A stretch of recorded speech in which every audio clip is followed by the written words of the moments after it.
Hi, in this video I'm going to show you how to transfer money from Mercury to bank account. So first open mercury.com or launch the Mercury app on your phone. Log in using your business credential. Once you're in, go to the Payments tab from the sidebar. This is where all your transfer options are located. Now, click on Send Money or Transfer depending on what's displayed. Mercury lets you send funds via ACH, wire transfer, or international transfer.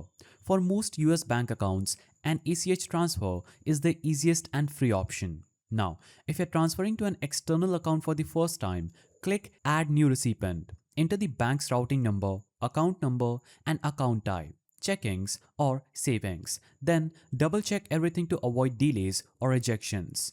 Now, type the amount you want to send and add a short note if needed and select the payment type like ACH or wire.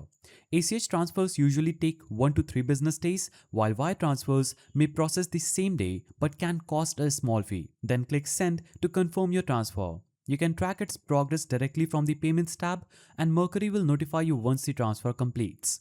Now, I have a tip for you. For faster recurring transfers, you can save a recipient bank details under saved accounts, and Mercury also supports scheduled and automated transfers for business managing regular payouts. If you found this guide helpful, please don't forget to give it a thumbs up, and thanks for watching.